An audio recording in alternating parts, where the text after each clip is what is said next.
Assalamualaikum warahmatullahi wabarakatuh. Salam sejahtera bagi kita semuanya.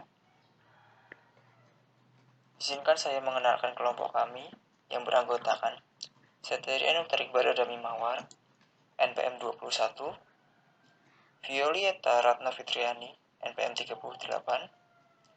Anissa Dian Safitri, NPM 41, dan Yosinta Sri Prananti, NPM 55. Kami akan mempresentasikan hasil diskusi kami mengenai pengelolaan sumber daya air, khususnya di Indonesia saat ini. Mungkin langsung saja kita lanjut ke pemaparan yang pertama.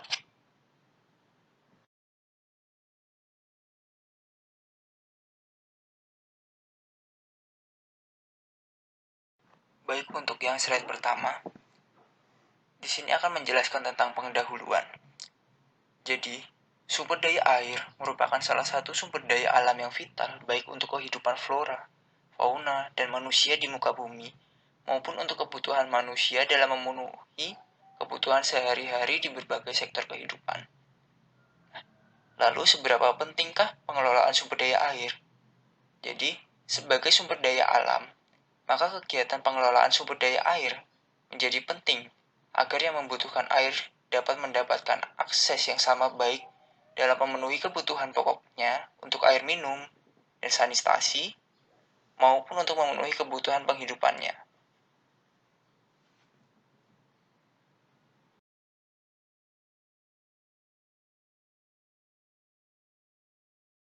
Kemudian, seberapa besar ketersediaan air di bumi? Nah, di sini dijelaskan bahwa ketersediaan air di dunia ini terbatas. Luas permukaan air di permukaan bumi ini sebesar 71%, sedangkan daratan luasnya hanya 29%. Keseluruhan lingkungan air ini karena merupakan satu kesatuan lingkungan dan sangat dibutuhkan untuk menunjang kehidupan. Keberadaan air di alam ini tetap jumlahnya dalam berbagai wujud. Kandungan air di bumi pada dasarnya berlimpah. Volume seluruhnya mencapai 1,4 miliar kilometer kubik. Lebih kurang 97% merupakan air laut atau air asin yang tidak dapat dimanfaatkan secara langsung dalam kehidupan manusia. Dari 3%, sisanya 2% berupa gunung-gunung es di kedua kutub bumi, 0,75% merupakan air tawar yang mendukung kehidupan makhluk hidup di darat berupa mata air, air sungai, danau, maupun air tanah, dan selebihnya berupa uap air. Makin bertambah jumlah penduduk di muka bumi ini, maka makin banyak air yang dibutuhkan. Sedangkan ketersediaan air yang dapat dimanfaatkan di alam ini, jumlahnya itu terbatas. Kemudian mengenai potensi sumber daya air di Indonesia. Nah, secara nasional, ketersediaan air di Indonesia itu mencapai 694 miliar meter kubik per tahunnya.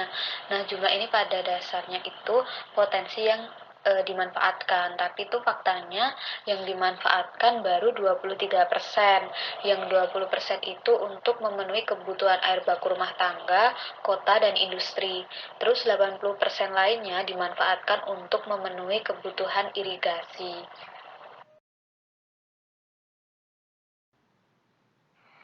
Selanjutnya, sebagian air hujan yang jatuh ke permukaan tanah akan masuk ke dalam cekungan-cekungan air tanah yang potensinya tuh mencapai lebih dari 308 miliar meter kubik. Jadi potensi volume cekungan air tanah terbesar itu berada di Sumatera, yaitu sebesar 110 miliar meter kubik.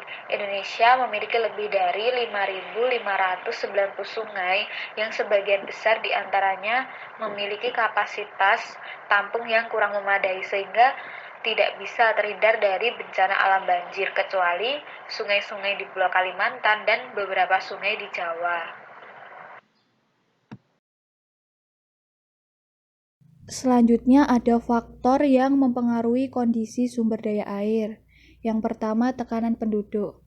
Tekanan penduduk terhadap sumber daya air berkaitan erat dengan peningkatan jumlah dan mobilitas penduduk, serta perilaku mereka dalam pengelolaan sumber daya tersebut. Peningkatan jumlah dan mobilitas penduduk berkaitan dengan aspek kuantitas, yaitu berupa peningkatan kebutuhan air untuk konsumsi dasar dan kehidupan lainnya.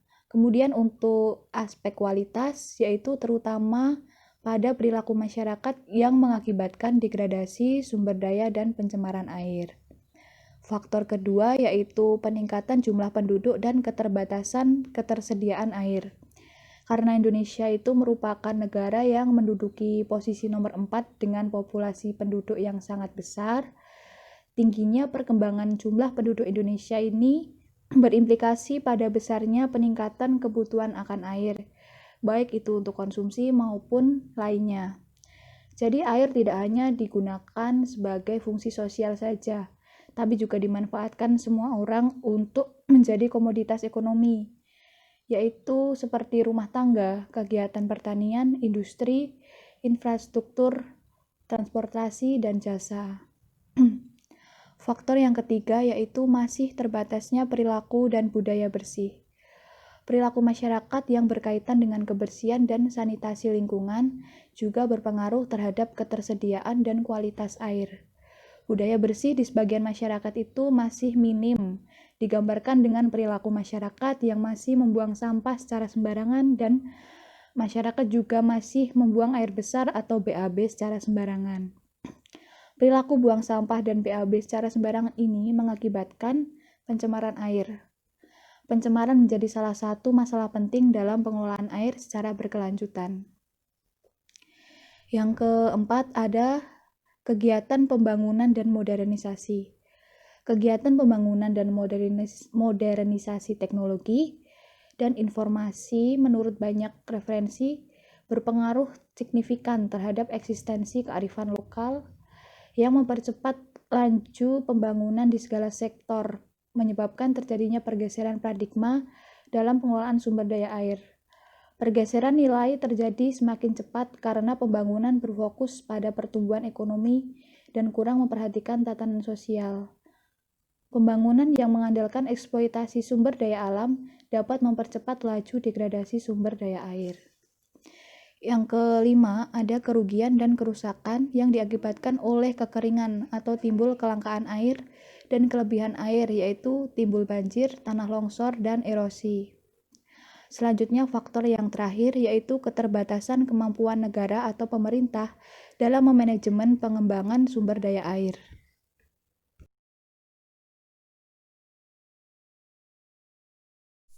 Yang selanjutnya yaitu permasalahan sumber daya air. Studi kasus pertama diambil dari Kabupaten Belitung pada tahun 2016. Yang pertama yaitu masalah pencemaran air yang menyebabkan kualitas air sungai terus menurun akibat dari kegiatan penambangan, industri, pariwisata, pertanian, dan dari hasil limbah rumah tangga. Untuk masalah yang kedua yaitu masalah banjir disebabkan oleh faktor alamiah seperti penggerusan dan sedimentasi dari dasar aliran sungai, dan faktor berubahnya fungsi lahan akibat aktivitas yang menyebabkan air tidak dapat meresap sehingga banjir dan muncul genangan air. Dan yang ketiga yaitu masalah kekeringan yang disebabkan kondisi atau wilayah di sekitar Kabupaten Belitung itu dominan dengan bebatuan. Keberadaan air tanah di daerah Belitung itu sangat terbatas. Air tanah di daerah ini hanya memiliki kuantitas yang cukup pada musim penghujan saja.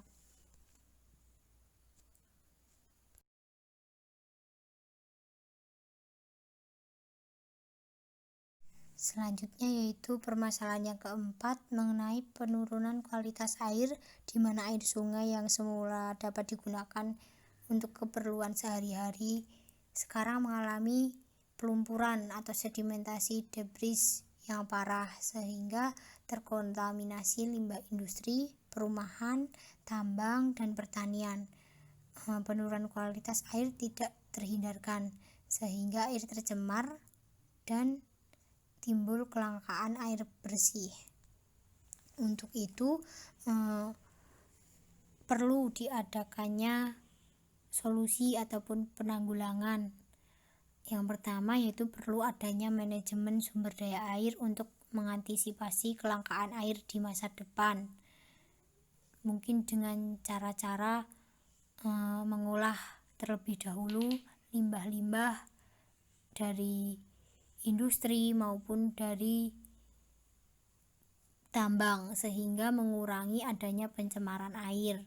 Yang kedua yaitu untuk mengatasi banjir dilakukan pembuatan peraturan-peraturan yang mengatur hal yang terkait dengan penataan dasar air, aliran sungai dan badan sungai, pengendalian kolam air dan sedimen di dasar aliran sungai, waduk pengendali banjir, retarding di sekitar badan sungai, normalisasi sungai atau saluran, tanggul atau tembok banjir, reklamasi dan penggelak banjir. Yang selanjutnya, solusi untuk mengatasi masalah pada wilayah kekeringan perlu dibangun embung-embung penangkap air, sumur resapan, dan menutupi lahan yang rusak akibat penambangan dengan vegetasi tanaman yang dapat menahan air. Dan mungkin juga bisa dibangun waduk ataupun tandon air.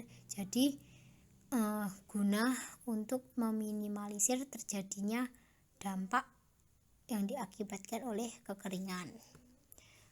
Kemudian studi kasus yang kedua yaitu permasalahan mengenai pencemaran lingkungan di Sungai Elo dari pabrik tekstil Sumber Makmur Anugrah yang berada di wilayah Kecamatan Pringsurat, Kabupaten Temanggung, Jawa Tengah.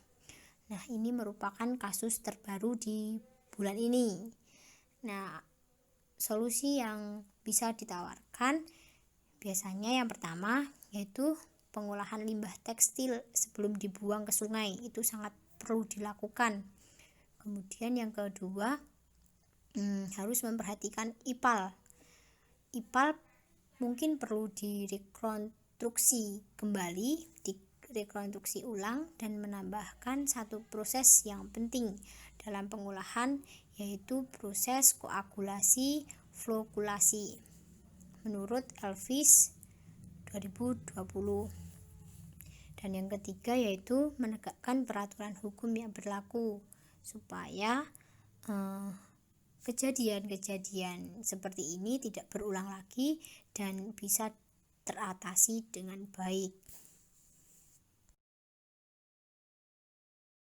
Mungkin cukup sekian pemaparan presentasi dari kelompok kami mengenai pengelolaan sumber daya air, khususnya di Indonesia saat ini.